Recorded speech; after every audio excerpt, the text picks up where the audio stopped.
అని ఈ ఇత్తు నకారము కాబట్టి ఎక్కడైతే నకారం అనేది ఇత్తుగా ఉంటుందో అక్కడ ఆది వృద్ధి జరుగుతుంది సాధారణంగా. అక్కడ పచ్చేం అవుతుంది, పాచ్ అవుతుంది. అంటే అకారానికి వృద్ధి ఆ. ఎందుకు అకారానికి ఆ రావాలి అంటే మన మొట్టమొదటి సూత్రం ఏంటంటే అష్టాధ్యాయులో వృద్ధిరాదైచి ఆత్ ఐచ్ ఐ అంటే ఐ ఔ ఆ అయ్యవ్ ఈ మూడిని వృద్ధులు అంటారు. సో వృద్ధి వస్తుంది అంటే ఆ గాని ఐ గాని ఔ రాని రావాలి. ఈ పచ్చిలో అకారానికి ఆ వచ్చి పాచ్ అయింది, అక్క చేస్తే పాచక. ఇది నామవాచకము. సరే, ఇక్కడ నుంచి మనము కేవలం సబ్జెక్ట్ చెప్పుకుందాము. అంటే ఈ ప్రక్రియ కాకుండా కొన్ని విశేషణాలు తయారవుతాయి. ఉదాహరణకి పఠంతం ఛాత్రం అహం పశ్యామి. అహం కిం పశ్యామి? ఛాత్రం పశ్యామి. ఛాత్ర కీదృశః? కీదృశం ఛాత్రం పశ్యామి? పఠంతం ఛాత్రం పశ్యామి. కనుక నేను ఒక విద్యార్థిని చూస్తున్నాను. ఎలాంటి విద్యార్థిని? చదువుతున్న విద్యార్థి. కనుక ఇక్కడ చదువుతున్న అనేది విశేషణం అయిపోయింది. అవ్యయము కొన్నేంటి? పాఠం పఠిత్వా ఛాత్ర క్రీడతి. సో ఛాత్ర కిం కరోతి? ఛాత్ర క్రీడతి. కదా క్రీడతి? పాఠస్య పఠనానంతరం.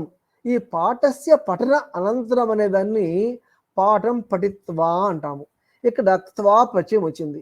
ఈ త్వా ప్రత్యయం వచ్చినప్పుడు వచ్చే రూపాన్ని అవ్యయము అంటాము. మరి అవ్యయం అంటే ఏంటి? ఎవరన్నా మీరు ఒకరన్నా అవ్యయం యొక్క నిర్వచనం చెప్తారా? అవ్యయం అంటే ఏంటి?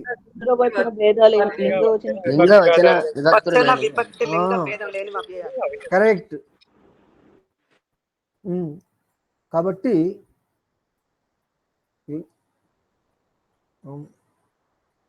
లింగము, విభక్తి, వచనము ఆ మూడు లేనివి అవ్యాలు.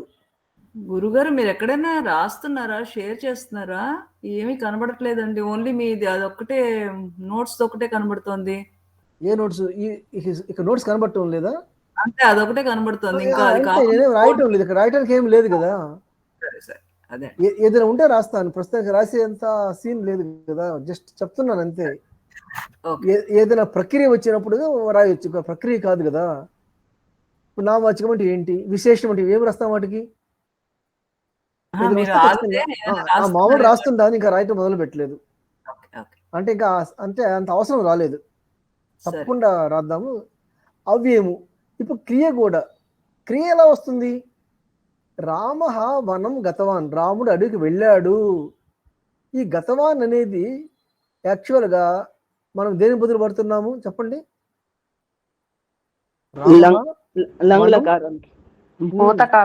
భూతకాలానికి రామ వనం జగామ, రామ వనం అగచ్చత్. ఇలాంటి రూపాల బదులు గతవాన్ అంటున్నాము. ఈ గతవాన్ అనేది ధాతువుకి ఈ తింగి ప్రత్యయంలో వచ్చిందా? రాలేదు. ధాతువుకి కృదంత ప్రత్యయంలో వచ్చింది, తవతు ప్రత్యయంలో వచ్చింది. ఈ విధంగా నామవాచకము కానీ, విశేషణము కానీ, అవ్యయము కానీ, క్రియ సూచించే వాచకాలు కానీ మనము కృదంతాల ద్వారా నేర్చుకుంటాము. అంటే మన భాషలో ఎన్నో పదాలు, అంటే మనం దాదాపు 90% ఆ క్రియలు పక్కన పెడితే మిగిలిన వాటిల్లో దాదాపు అవ్యయమన్నా కావాలి, విశేషమన్నా కావాలి, నామవాచకమన్నా కావాలి. సో మీరు ఎలా చూసుకున్నా కానీ దాదాపు భాషలో ఉన్న పదాలు మొత్తం దాదాపుగా ఈ కృదంత అంటే కృదంత వల్ల, అంటే కృతి యొక్క పరిచయాలు కలపడం వల్లే వస్తాయి. కనుక ఈ కృదంతము చాలా ఉపయోగకరమైనది. కృదంత ప్రక్రియ తెలియకపోతే చాలా చాలా శబ్దాలకు మనకు అర్థము తెలియదు, వాటి యొక్క ప్రకృతి పరిచయ విశ్లేషణ తెలియదు. కనుక మనము ఈ కృదంత ప్రక్రియ నేర్చుకుంటున్నాము. తరువాత ఈ పాఠాలలో మనం ఏమి నేర్చుకుంటాము? ప్రత్యయ వైవిధ్యం అంటే ఏ ధాతువుకు ఏ సూత్రం వల్ల ఏ ప్రత్యయం వస్తుంది అనేది నేర్చుకుంటాం మనము. ఇది 3 నెలలు పడుతుందా 6 నెలలు పడుతుందా నాకు తెలియదు, కానీ కొంతమంది మన వాళ్ళే మెల్లగా నేర్చుకుందాము, హడావుడి వద్దు, ఒక ప్రక్రియను బాగా వస్తే బాగుంటుంది అంటున్నారు. కనుక ఎంత అవసరమో అంతవరకే నేర్చుకుందాము. కానీ ఆ సూత్రము ఖచ్చితంగా నేర్చుకుందాం. ఏ ప్రత్యయము ఏ సూత్రం వల్ల వస్తుందో నేర్చుకుందాము. తర్వాత ప్రక్రియ వైవిధ్యం అంటే ఏంటి? ఒక ధాతువుకు ఒక కృత్య ప్రత్యయం చేరిస్తే కృదంతం వస్తుంది. మరి కృదంతం అనేది ఎన్ని స్టెప్పుల్లో వస్తుంది అంటే, ఈ స్టెప్పును మనం తెలుగులో సోపానం అందాము. ఎన్ని సోపానాలు వస్తాయి? ఈ సోపానాల్లో ఏమేమి నేర్చుకుంటాము? ఇడాగమము, నత్వము, షత్వము, వాసరూప విధి, పరిభాష సూత్రాలు, బాధ్యబాధక భావాలు కొంచెం కొంచెమైనా తెలుసుకుంటాము. ఇంతే కాకుండా అన్ని సోపానాలు అంటే మనము అదే స్టెప్ ప్రకారమే తయారు చేస్తామే కానీ స్టెప్లో మార్చము. సరే, ఇంతే కాకుండా ఇంకా ఏమి నేర్చుకుంటాము? మనము కృత్య ప్రకరణము, పూర్వ కృదంత ప్రకరణము, ఉత్తర కృదంత ప్రకరణము నేర్చుకుంటాము. కృత్య ప్రకరణము అష్టాధ్యాయి 2వ అధ్యాయము. ఇది తప్పు వస్తుంది, నెంబర్ మారుస్తానండి. 2:8 కాదు, ఈ నెంబర్ మారుస్తాను నేను. ఈ తవ్య, తవ్యత్, అనీరు, ఎత్తు, కెప్పు, నెత్తు, కేలిమర్ ఇవి నేర్చుకుంటాము. పూర్వ కృదంతంలో మనము కర్తరి కారకాలు, ఉపపదాలు, భూతకాల పరిచయాలు, వర్తమాన పరిచయాలు నేర్చుకుంటాము. ఉత్తర కృదంతంలో మిగిలిన మొత్తం నేర్చుకుంటాము. ఒకటి ఉంది ఉనాది సూత్రం అని, అది కొంచెం చెప్పుకుంటాము. ఇది మారుస్తాను నేను, అష్టాధ్యాయ సూత్రాలు. తర్వాత ఇందాక చెప్పుకున్నాము కృదంత ప్రకారంలో సోపానాలు ఉన్నాయని. దాదాపు 16 సోపానాలు ఉన్నాయి. అంటే మామూలు చెప్పాలంటే భూ ప్లస్ తా ఏమైంది? భూత అయింది. చూడండి, మీకు భూ ప్లస్ తా భూత అయిపోయింది, ఒక స్టెప్పే కదా అంటారు. కానీ మనం నేర్చుకునే పద్ధతిలో 16 స్టెప్పులు నేర్చుకుంటాం. ఆ 16 స్టెప్పులు ఏంటి చెప్తాను.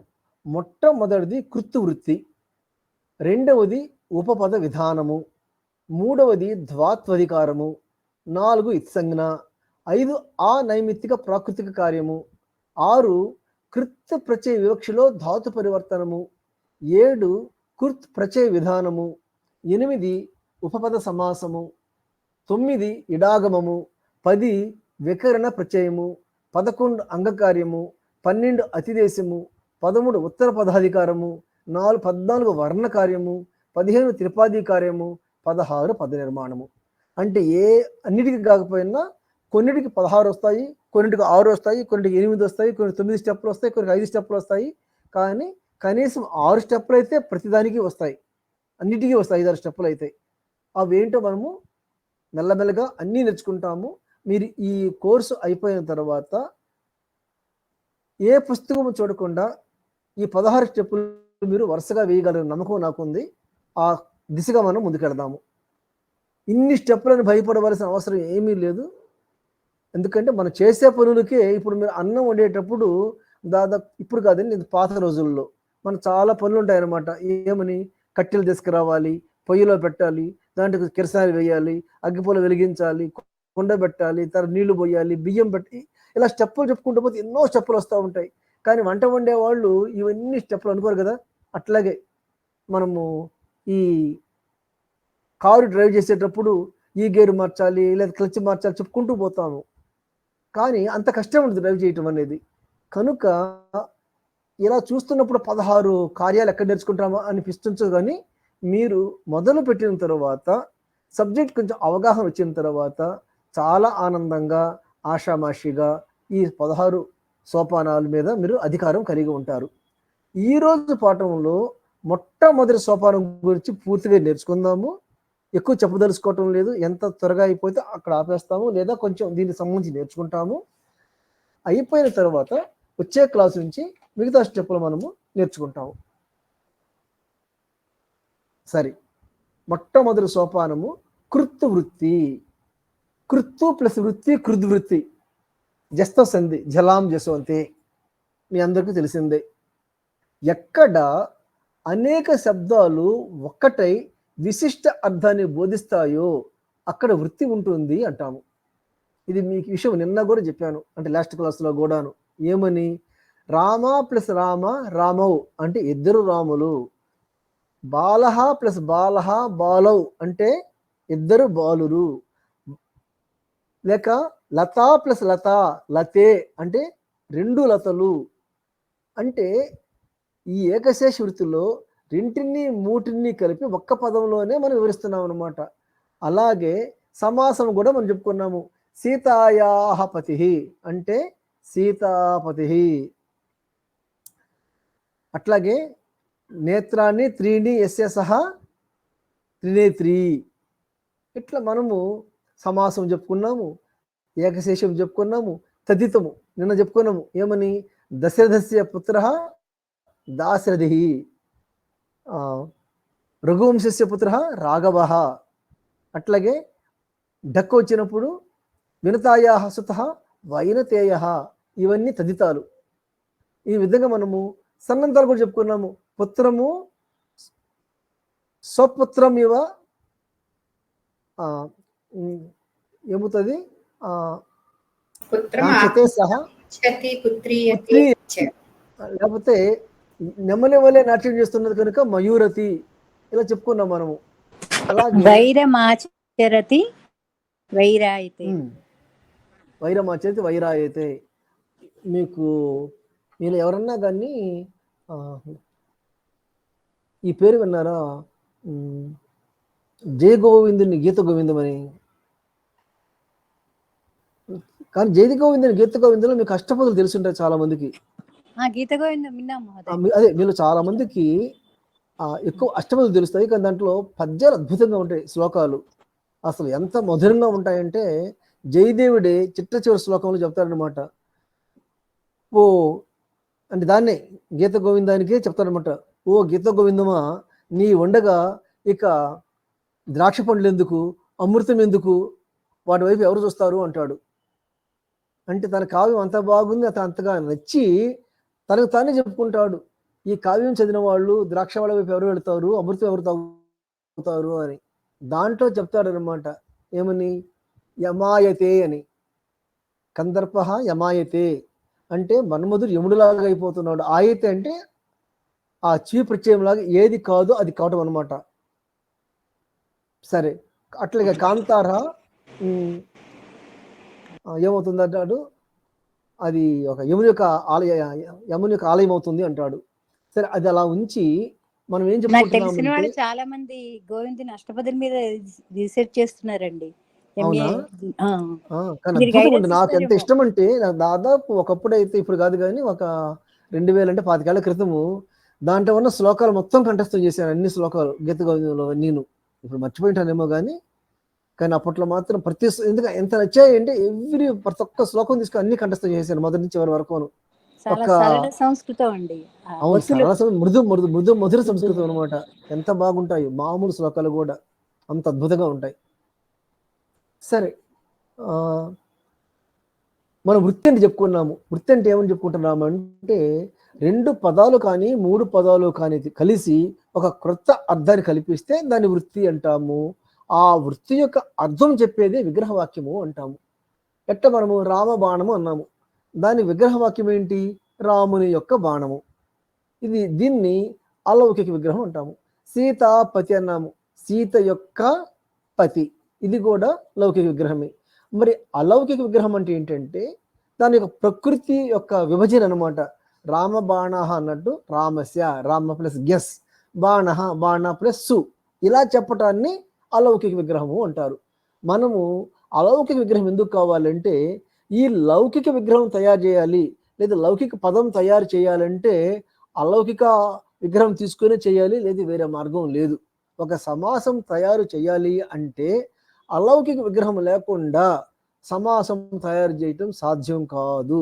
అలాగే అలౌకిక విగ్రహం లేకుండా ఒక కృతపరిచయం కానీ తద్దిత అంతము కానీ కృదంతం కానీ తయారు చేయలేము.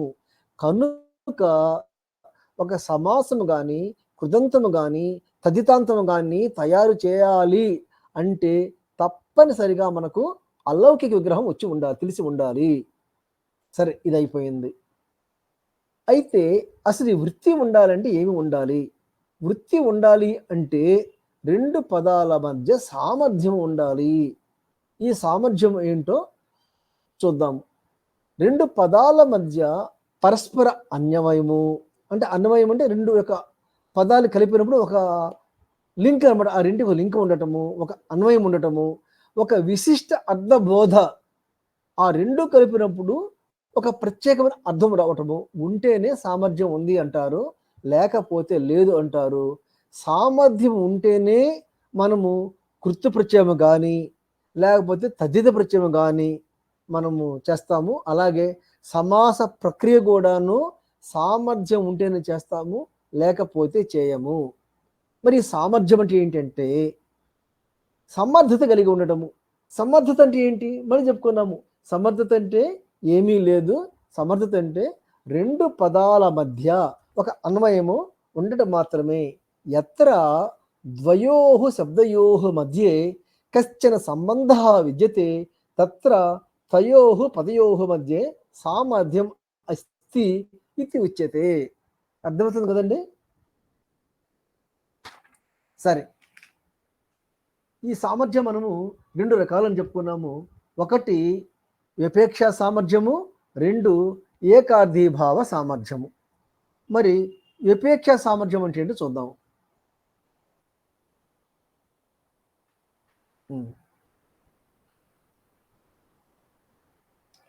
రెండు పదాల మధ్య ఉండే పరస్పర అన్వయాన్ని విపేక్ష సామర్థ్యం అంటాము. అంటే ఈ రెండు పదాల మధ్య లేదా మూడు పదాల మధ్య మన క్రొత్త అర్థం ఏమీ రాదు, కానీ ఒక సంబంధం మాత్రం తెలుస్తుంది. ఉదాహరణకి రామః గచ్చతి అన్నాం. ఈ రెంటి మధ్య సంబంధం ఎలా చెప్తాం చెప్పండి? ఎవరైనా కానీ ఈ శ్లోకాలు నేర్చుకునేటప్పుడు మనం ఏ పద్ధతి నేర్చుకుంటామండి? మీకు ఐడియా ఉందా? అన్వయం పద్ధతి. చెప్పండి. అన్వయ పద్ధతి నేర్చుకుంటాం కదా. అలాంటప్పుడు ఎలా పదచ్ఛేదము, పదార్థము, ఇప్పుడు ఈ రెండు ఉన్నాయి. ఉదాహరణ రామః గచ్చతి అన్నాము. ఆ లింక్ ఎలా చెప్తాం? ఏం ప్రశ్న వేస్తాం చెప్పండి? రామః గచ్చతి, కః గచ్చతి, రామః గచ్చతి, గచ్చతి కః, రామః గచ్చతి. అంటే ప్రశ్న వేసినప్పుడు జవాబు ప్రశ్న ఉంటే సంబంధం ఉంది అని అర్థం, లేకపోతే లేదు అని అర్థం, అంతే. ఇక్కడ బాలః పఠతి, కః పఠతి, బాలః పఠతి, పఠతి కః, బాలః.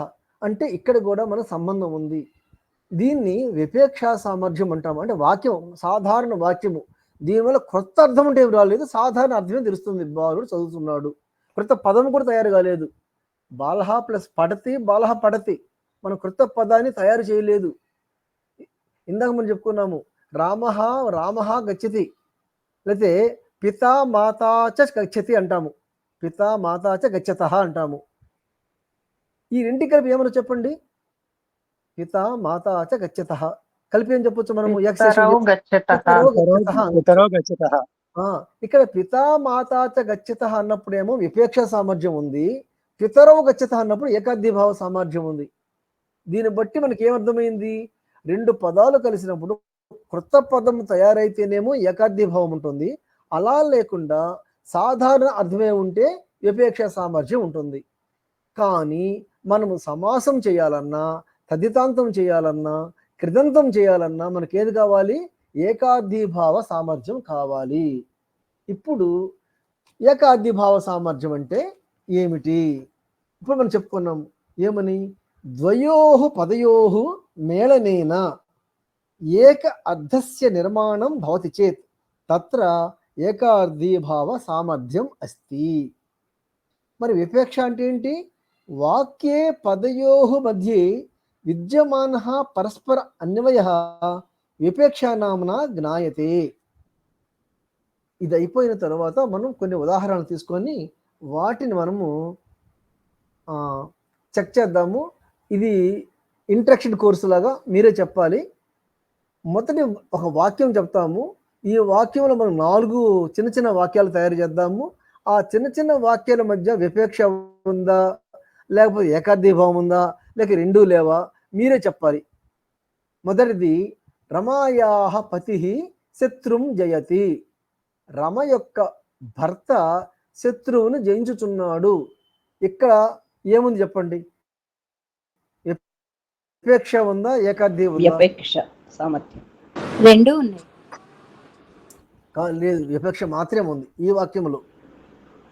ఇక్కడ రమాయాః పతిః శత్రుం జయతి అన్నప్పుడు ప్రస్తుతానికి ఈ వాక్యం వరకు ఏమంటున్నాము? విపేక్ష సామర్థ్యం ఉంది. ఇంకా వెళదాం. ఇప్పుడు మనం ఏం చేద్దాము, రమాయాహ పతిహి అని తీసుకుందాము. ఈ రమాయాహ పతిహి తీసుకున్నప్పుడు ఇప్పుడు చెప్పండి, మీరు ఎలా ప్రశ్నించవచ్చు చెప్పండి. వాటి మధ్య సంబంధం ఉందా లేదా అని తెలుసుకోవటానికి మనము ప్రశ్న వేయాలి. కస్యాః పతిః కాదు, పతి కహ కస్యాహ రమాయాః రమాయాహ. రమాయాహ కహ రమాయాహ పతి. ఈ విధంగా ఉంది కాబట్టి ఇక్కడ ఏమొస్తుంది, మనకు విపేక్ష సామర్థ్యం ఉంది. ఇక్కడ మనం సమాసం తయారు చేసి రమాపతి అనవచ్చు అనకూడదా? రమాయాహ పతి రమాపతి అంటామా లేదా? అనొచ్చండి. దీని ఏకాధిభావ సామర్థ్యం అంటాము. అంటే రమాయాహ ప్లస్ పతి అనే చోట నీకు ఏమేమి ఉంది, ఏకాధిభావ సామర్థ్యం ఉంది, విపేక్ష సామర్థ్యం ఉంది. సరే, ఈ పతి తీసేద్దాం, రమాయాహ శత్రువు అందాము. కస్య శత్రువు? రమాయాహ శత్రువు. కానీ నిజానికి ఆ శత్రువు విష్ణువు యొక్క శత్రువా లేక లక్ష్మీదేవి యొక్క శత్రువా? రమా అనే దానికి కాదు, మనం ముందేమనుకున్నాము, రమాపతి శత్రువు జయించున్నాడు. పతి యొక్క శత్రువు. అప్పుడు శత్రువు ఎవరికి శత్రువు? రమకు శత్రువా రమాపతికి శత్రువా? పతికి పతి అనేది ఇవ్వలేదు కదా మహోదయ. అదే పతి ఇవ్వలేదు కనుక రమాయాహ శత్రువు అన్నాం కనుక ఇక్కడ అంటే ఈ వాక్యం తీసుకొని రమాయాహ పతి శత్రువు జయితుల్లో పతి అనే పదాన్ని కొట్టేసి రమాయాహ శత్రువు అనవచ్చా అంటున్నా నేను. అర్థం వస్తుందా? అర్థం మారిపోతుందండి. అర్థం మారిపోతుంది కదా. అయితే మొదటి వాక్యం ఏ అర్థమవుతుందో ఆ అర్థం రావటం లేదు కదా. అంటే ఇక్కడ విపేక్ష సామర్థ్యం లేదు. అంటే మొదటి వాక్యాన్ని బట్టి నేను చెప్తుంది, మొట్టమొదటి వాక్యాన్ని బట్టి రెండో వాక్యానికి విపేక్ష సామర్థ్యం లేదు, అవునా కదా? ఎందుకంటే ఆ శత్రువు అని కూడా రమాయ పతికి శత్రువు. వినిపించట్లేదు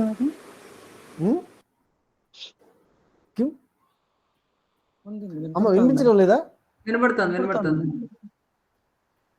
సరే, అంటే రమాపతి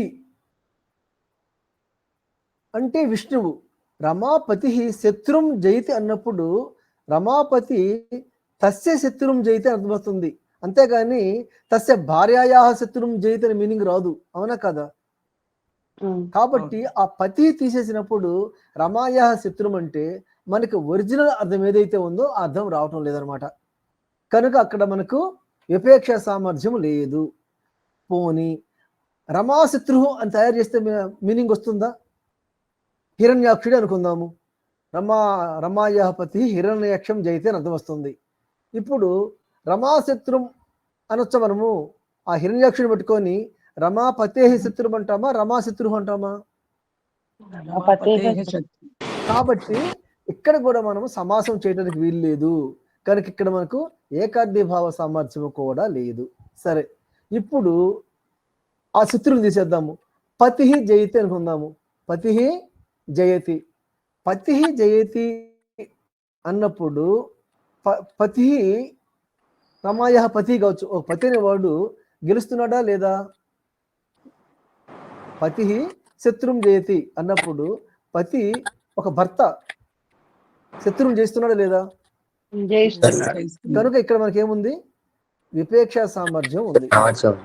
కానీ ఏకాద్యభావ మనం సమాసం చేయగలమా? పతి శత్రువుని జయితి అన్నప్పుడు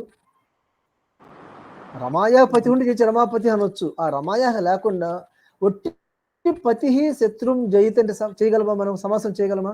చేయలేము. కనుక ఏకాద్యభావ సామర్థ్యము లేదు. సరే, లాస్ట్ రెండు వాక్యాలు తీసుకుందాం. శత్రుం జయతి తీసుకుందాము. శత్రుం జయతి అంటే శత్రువును జయిస్తున్నాడు. ఇక్కడ మీనింగ్ ఉందా లేదా? కనుక ఏముంది? విపేక్ష సామర్థ్యం ఉంది. శత్రుం జయతి రెండు కలిపి శత్రుజిత్ అనే పదం తయారు చేయొచ్చా లేదా? కనుక ఏకాద్యభావం ఉందా లేదా? ఉంది. కనుక ఇప్పుడు రమాయా పతిని రమాపతి చేయొచ్చు, శత్రుం జయితిని శత్రుజిత్ చేయొచ్చు. ఆ రెండు కలిపి రమాపతి శత్రుజిత్ అనవచ్చు అనకూడదా? అనవచ్చు. సో ఎందుకు చెప్తున్నామంటే ఈ ఏకాద్యభావ సామర్థ్యం ఎలా ఉంటుంది ఎలా ఉండదు అని తెలుసుకోవటం మాత్రమే. ఒక తెలుగులో ఒక ఉదాహరణ ఇచ్చుకుందాము.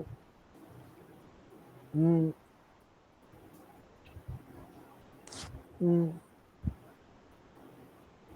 ఉమ్. సీత యొక్క భర్త రాముడు, ఇది మొదటి వాక్యం. రెండో వాక్యము దశరథుని శపించెను గిందరముని, ఇది రెండో వాక్యము. ఇప్పుడు మీరు అడిగారు కాబట్టి ఒక కొత్త తీసుకోండి.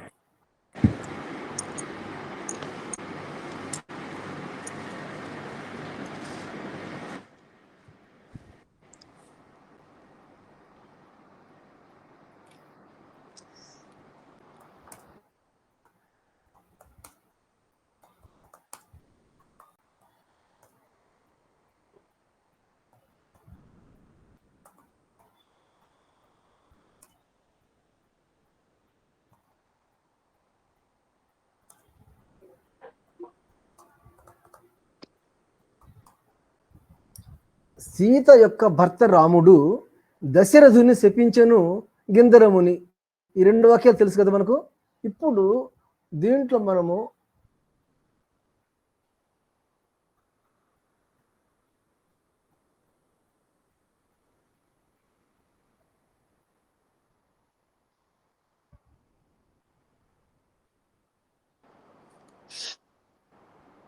ఇప్పుడు చూడండి ఏమైందో. చెప్పండి, ఎవరైనా ఏముంది ఇక్కడ? రాముడు దశరథుని ఇది కరెక్టేనా? చెప్పండి. సామర్థ్యం ఇలాంటి పదం తయారు చేయము, చేయకూడదు కూడా. ఎందుకంటే సీత యొక్క భర్త రాముడు ఒక వాక్యం, సపరేట్ వాక్యం. దశరథుని శపించిన గిందరముని వేరే వాక్యము. ఈ వాక్యం ఒక పదాన్ని, ఆ వాక్యం ఒక పదాన్ని తీసుకొని మనం సమాసాలు చేయకూడదు, కృత్యప్రత్యయాలు చేయకూడదు, తదితాంతాలు చేయకూడదు. ఓకేనా? Very good. సరే, కృత్యప్రత్యయ యోజనం ఎప్పుడు జరుగుతుంది? కృత్యప్రత్యయ యోజనము ఎప్పుడు జరుగుతుందంటే చూడండి, ఏకార్థిభావ సామర్థ్యం ఉన్నప్పుడు. ఆహార కుంభం కరోతి కటం, కుండని తీసుకురా, కరోతి కటం చాపను తయారు చేస్తున్నాడు. ఇప్పుడు ఈ కుంభంకి ఈ కరోతి కలిపి కుంభం కరోతి, ఇది కుంభకార చేయగలమా మనము? వేరే వేరే ఈ వాక్యం వేరు. ఇక్కడ ఎక్కడ ఉంది కరోతి ఉంది, రెండు కలిపేసి ఆహార కుంభకార కటం అనొచ్చు మనము? కుంభం కరోతి అయినప్పుడు ఏమవుతుంది? కుంభకార అవుతుంది. అప్పుడు ఏమైనది? ఆహార కుంభకార కటం ఏంటి? మీనింగ్ లేదు కదా. ఇలాంటి చోట్ల మనము కృత్యప్రత్యయ యోజనలు చెయ్యము. అయితే ఇంకా ఏంటి రెండో పాయింట్, కృత్యప్రత్యయ విధాయక సూత్రం ఉన్నప్పుడు మాత్రమే. ఉదాహరణకి కుంభకార ఉంది. ఆ కుంభకార ఎలా తయారవుతుంది? కుంభ ప్లస్ క్రూ ప్లస్ అన్. ఈ కుంభ అనే ఉపపదం ఉన్నప్పుడు క్రూ ప్లస్ అన్ కార అయ్యి కుంభకార అవుతుంది. కానీ ఉపపదం లేనప్పుడు క్రూ పక్కన అన్ చేస్తే కార కాదు. గుర్తుపెట్టుకోండి. ఒక ఉపపదం ఉన్నప్పుడు, ఆ ఉపపదం కూడా సామర్థ్యం ఉన్నప్పుడు, ఆ ఉపపదం పక్కన క్రూ ప్లస్ అన్ను ఉంటే కారహ తయారవుతుంది. ఆ ఉపపదం లేకపోతే క్రూ ప్లస్ అన్ అనేది కారహ తయారు కాదు. అలా కావడానికి అష్టాధ్యాయులు ఏ సూత్రము లేదు.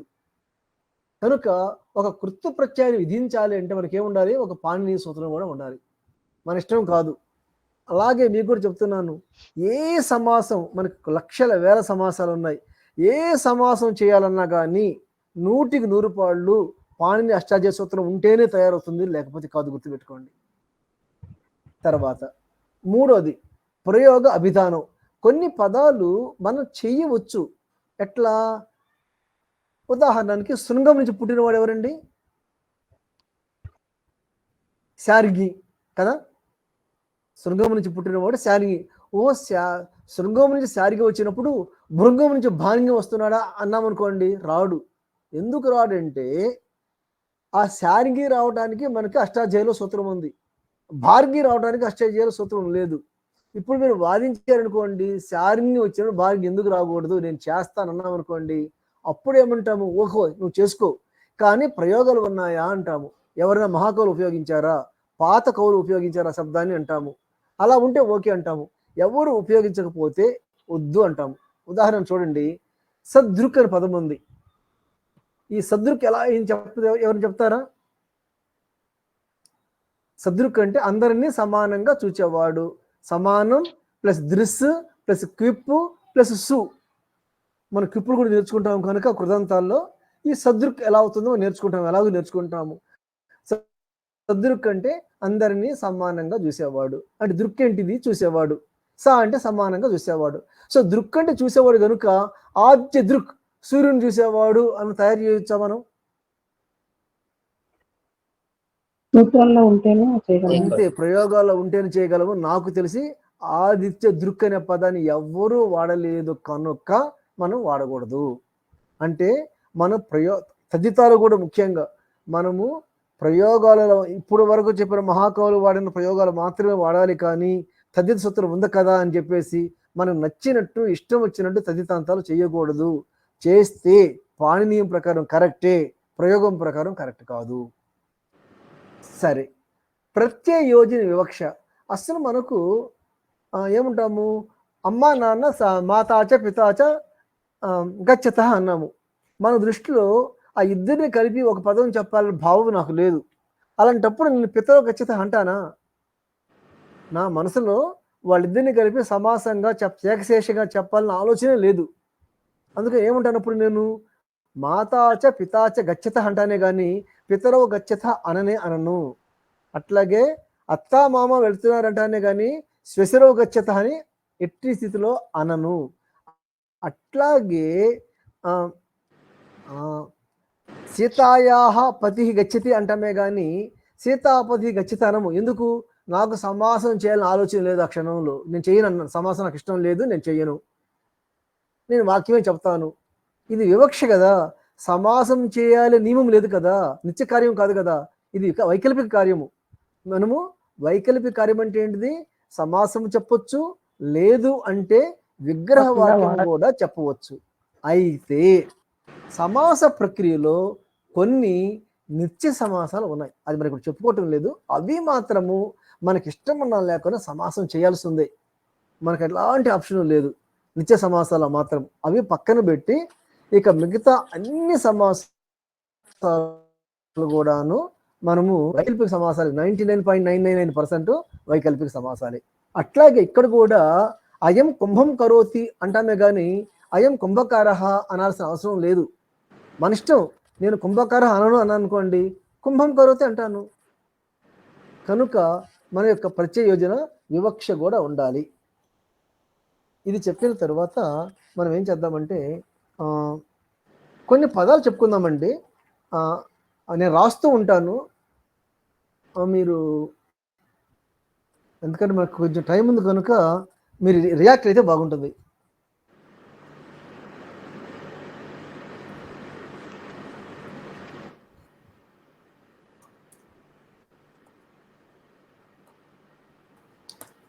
నా యొక్క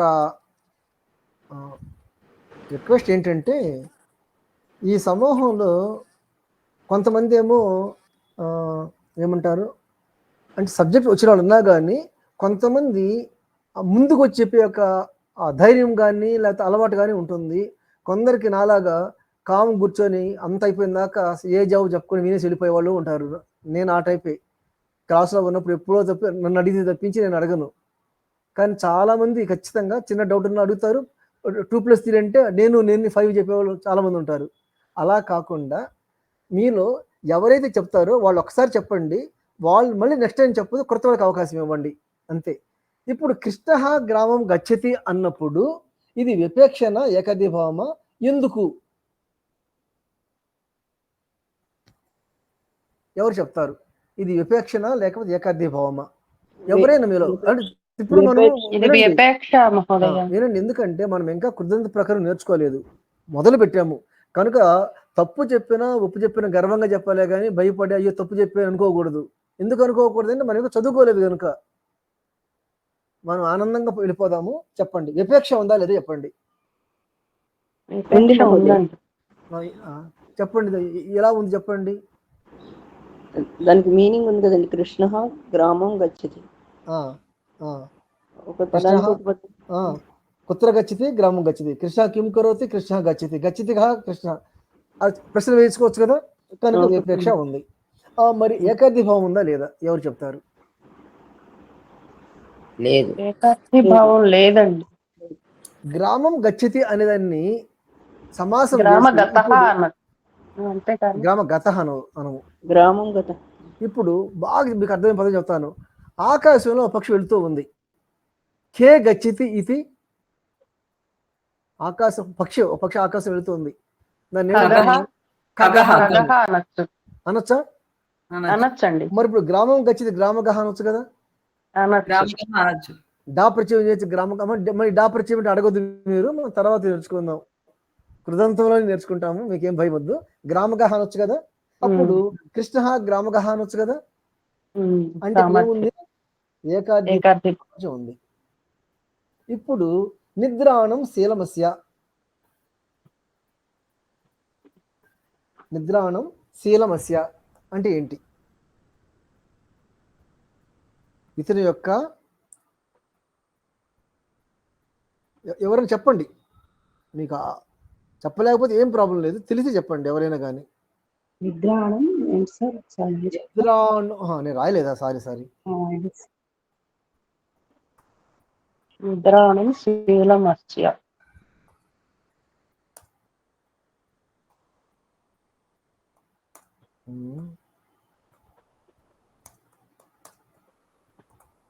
నిద్రాణం శీలమస్య అంటే ఏంటి మహోదయ మీనింగ్? శీలం నిద్రపోవటం, నిద్రాణం. అంతే, నిద్రపోవడం చాలా సింపుల్. వీడికి కుంభకర్ణస్య శీలం, నిద్రాణం శీలం కుంభకర్ణస్య రద్దాము. క్యారెక్టర్ అంతే. ఇప్పుడు సరిపోయింది కదా. నిద్రాణం శీలం కుంభకర్ణస్య అన్నాము. ఇప్పుడు కుంభకర్ణుడి యొక్క శీలం నిద్రపోవటము. ఇప్పుడు ఇందులో క్వశ్చన్ వేయగలిగితే కనుక ఇక్కడ ఈ మన మెయిన్ ప్రశ్న ఇది అనమాట. ఈ శీలం పక్కన పెట్టి ఈ నిద్రాణం అనే మాటలో నీ ఉంది, ద్రాణం ఉంది. ఈ నిద్రాణంలో నీ ఉంది, ద్రాణం ఉంది. ఈ నీకి ద్రాణంకి మధ్య వివక్ష ఉందా? నీకి ద్రాణంకి, నిద్రాణం అంటే నిద్రపోయేవాడు, కానీ ఆ నీ అనేకి ద్రా అని కలిపినప్పుడు నిద్ర అయింది. ఆ నీకి ద్రాకి విపేక్ష ఉందా అంటే క్వశ్చన్ వేయగలగడా సార్ విపేక్ష అని కాదు. ఎట్లంటే ఆనంద అని ఉందండి, ఆనందం, ఆనంద. ఇక ఆ తీసేసిన కూడా నంద అని అనుకోను, నందం అన్న కూడా ఆనందమే. అట్ట మనం నీ దేశ ద్రాణం అంటామా? అంటే లేదు, వినలేదు. నీ తీసి ద్రాణం అని ఎవరు అనరు, అలాంటి పదం లేదు. కనుక ఇక్కడ విపేక్ష లేదు నీకి ద్రాణం మధ్య. కానీ ఈ నిద్రాణం పోయేవాడిని మనం ఏమంటారంటే నిద్రాలుహు అంటాము, నిద్రాలుహు అంటాము. కనుక ఇక్కడ మనం ఏం చేస్తున్నామంటే అలుచి ప్రత్యయం వేసి నిద్రాలుహు అంటాము. మనకి సమయం ఉంది కాబట్టి ఎక్స్ట్రా చెప్తున్నాను, లేకపోతే నేనేమనుకున్నానంటే ఎంత క్లుప్తంగా చెప్పుకోవాలి, ఎక్కువ చెప్పుకోకూడదు, మళ్ళీ భయపడి ఎవరు పారిపోకూడదు, చాలా చాలా అవసరమైన మేరకే చెప్పుకోవాలనే ఉద్దేశంతో నేను ఆ చిన్న చిన్న పాఠాలు తయారు చేస్తున్నాను. సమయం ఉన్నప్పుడు ఎక్కువ చెప్పుకుంటున్నాం అంతే. సరే, ఇలా ఉదాహరణలు చెప్పుకుంటేనే బాగా అర్థమవుతుంది. కాబట్టి ఇక్కడ ఏమైపోయింది, నిద్రాణం శాలమస్యలో నిద్రాలు అన్నాం కాబట్టి ఏకాది భావం ఉంది, విపేక్ష లేదు. ఇంకోటి చెప్తాను, చలతి పాదేన, క్వశ్చన్ చేయడం సార్. చలతి పాదేన పిబతి శబ్దేన.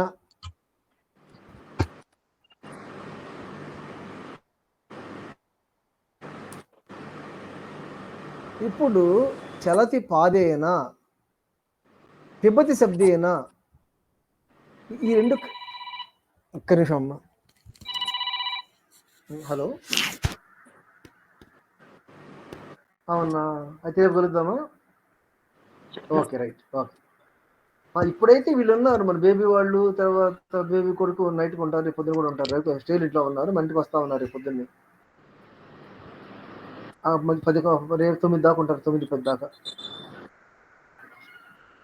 అవునా, ఇక అసలు లేదు. చూడు, ఒక అరగంట కంప్లీట్ తగ్గిపోతే రా, లేకపోతే రేపుద్దాం. సరే అయితే సరే వద్దులే, రేపు వద్దు వచ్చేసి. ఓకే, వెళ్దాం. నేను క్లాస్లో మళ్ళీ మాట్లాడతాను.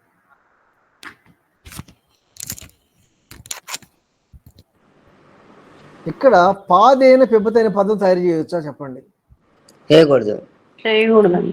కాబట్టి ఇక్కడ మనకు విపేక్ష లేదు, ఏకార్థి భావం కూడా లేదు.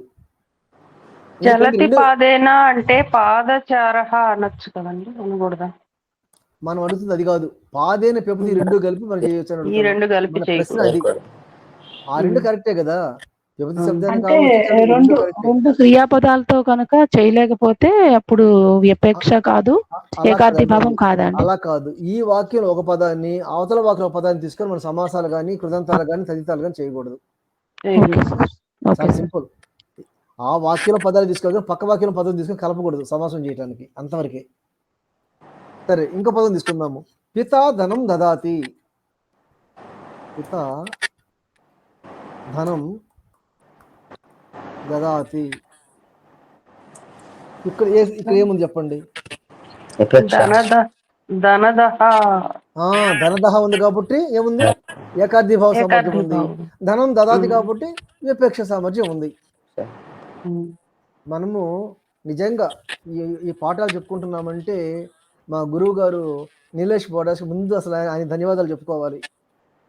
మాకు ఓపిక 2 సంవత్సరాల పాటు ఈ ఉదాహరణలు మొత్తం ఇచ్చుకుంటూ ఎంతో ఓపిక దాదాపు 150 క్లాసులు చెప్పాడు మాకు. దాదాపు ఈ ఒక్క కృదంత ప్రకారం మాత్రమే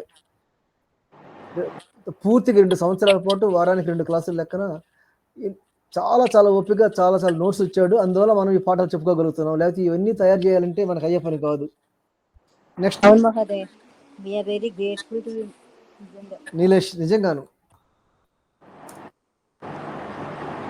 అవర్జితే ఇతి. అవర్జితే ఇతి మీనింగ్ ఏంటండి?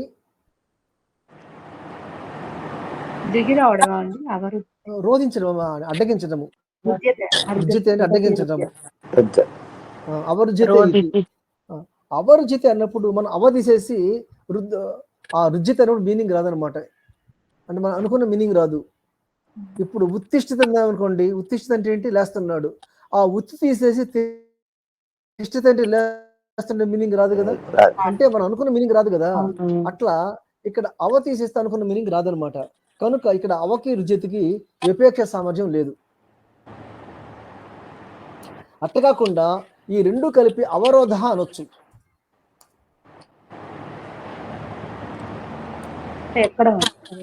ఇక్కడ ధనదహ అనొచ్చు. ఇక్కడ నిద్రాలు అన్నాము, ఇక్కడ గ్రామ గహ అనొచ్చు. గ్రామ గహ, నిద్రాళు, తర్వాత ధనదహ, అలాగే అవరోధ. ఈ అవరోధ ఎలా వస్తుంది? అవ ప్లస్ రుద్ధు ప్లస్ ఘై. ఈ రుద్ధు ధాతుకు స్పెషాలిటీ ఉంది. అదేంటిదంటే ఏ వికరణ పరిచయం వస్తుందండి? సినం కదా.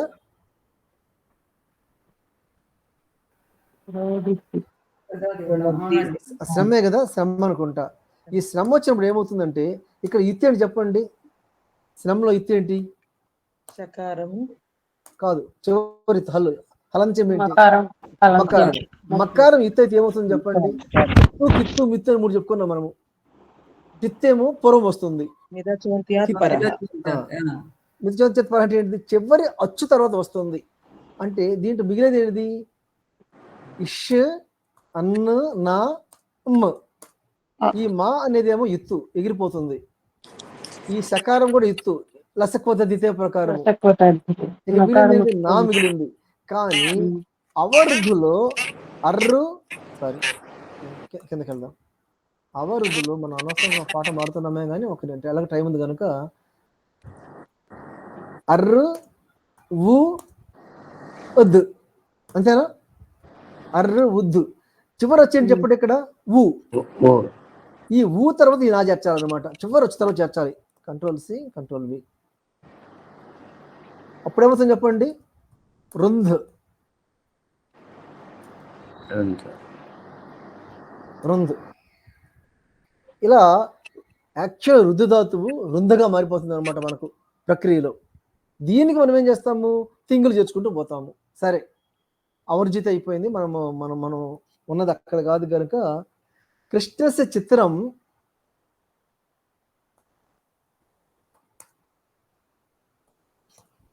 దేవదత్తః కరోతి. కృష్ణస్య చిత్రం దేవదత్తః కరోతి. దీంట్లో చెప్పండి. కృష్ణ చిత్రం. కృష్ణస్య చిత్రం. కృష్ణస్య చిత్రం ఏమనొచ్చు మనము? అసలు ముందు విపేక్ష ఉందా లేదు చెప్పండి. కృష్ణ చిత్రం.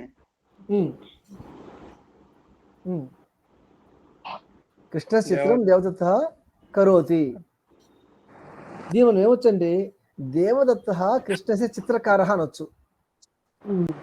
దేవదత్తః కృష్ణ చిత్రం కరోతిని కలిపి చిత్రకారః అనొచ్చు. చిత్రకారః కః? దేవదత్త. కస్య? కృష్ణస్య. కనుక ఇక్కడ మనకు ఏముంది? విపేక్ష ఉంది మరియు ఏకాది భావం కూడా ఉంది. ఇంకోటి తీసుకుందాము.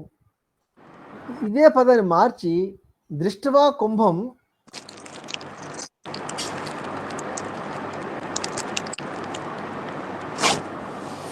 దృష్ట్వా కుంభం కరోతి చిత్రం.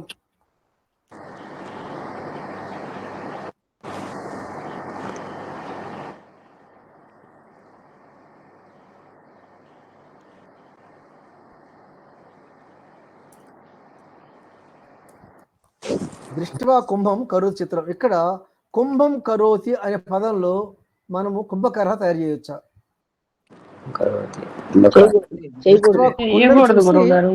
దృష్టి బొమ్మకిస్తున్నాడు కదా. ఇప్పుడు కుంభం కరోతి కుంభకార చేసి దృష్ట్వా కుంభకార చిత్రం అనవచ్చా? అనకూడదు. దృష్ట్వా కుంభం, కుంభం చూస్తున్నాడు అంత చేయట్లేదు. అట్లా కాకుండా పఠతి గ్రంథం రామః.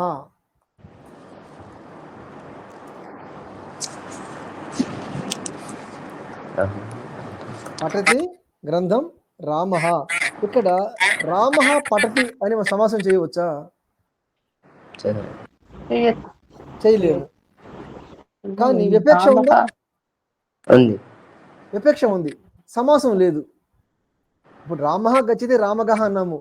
రామః పఠతి రామ పఠః అంటామా? లేదు. కనుక ఇక్కడ ఏం లేదు, ఏకార్థి భావం లేదు. ఇంకొకటి తీసుకుందాము. శివః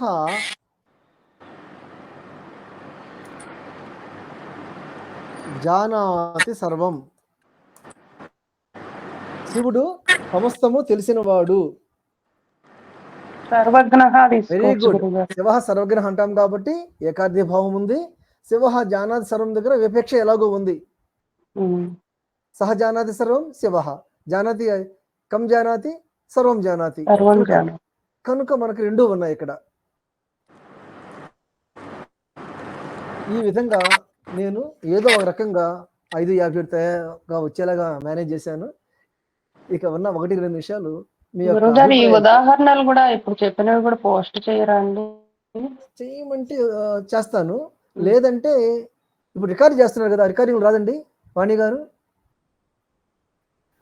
పీడిఎఫ్ కింద ఉదాహరణలు ఉంటే పీడిఎఫ్ చదువుకుంటే పంపిస్తాను, లేక మీకు ఉదాహరణ పంపిస్తాను నీకు, లేదంటే ఒక పంపిస్తాను. ఇది నీలేష్ ఇవ్వండి. కాదు, నీలేష్ బోరాష్ వాళ్ళ పాఠం పంపిస్తాను మీకు.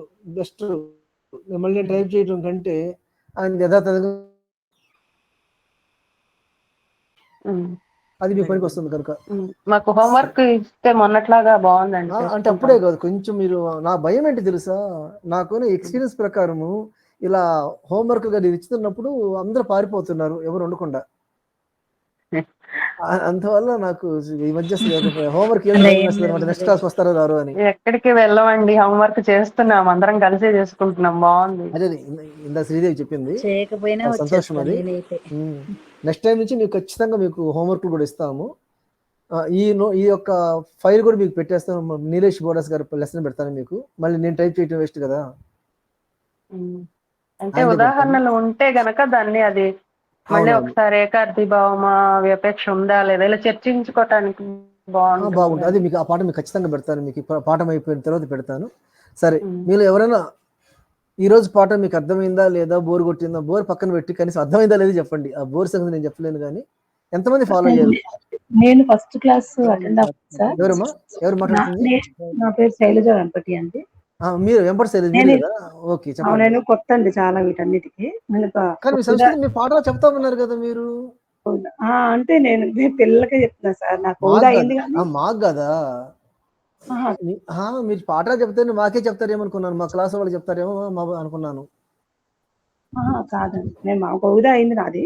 కానీ నాకు ఇవి ఎప్పుడు అటెండ్ అవ్వలేదు సార్. ఇది నేర్చుకుందామని జాయిన్ అయ్యాను. ఓకే ఓకే, నాకు అలాగైతే కొంచెం కన్ఫ్యూజన్ ఉంది కానీ నోట్స్ కొంచెం చదివితే అయితే మీరు పని చేయండి. లాస్ట్ పాఠం కూడా మీరు చూసారా లేదా? కొంచెం వీడియో చూసాను సార్. మొదటి కాదు, పీడిఎఫ్ ఫైల్, పీడిఎఫ్ వీడియో కూడా ఉంది కదా సార్, రికార్డింగ్ పీడిఎఫ్ ఉంది, పీడిఎఫ్ కూడా ఉంది. ఆ పీడిఎఫ్ 1, 2 చదవండి, కొంత ఐడియా వస్తుంది. అప్పుడు కూడా ఐడియా అంటే అప్పుడు కూడా ఏదైనా మీకు అర్థం కాలేదు అంటే అప్పుడు నన్ను అడగండి. ఓకే. శుభం. ఎవరన్నా శాంతి వాచకం చదువుతారండి?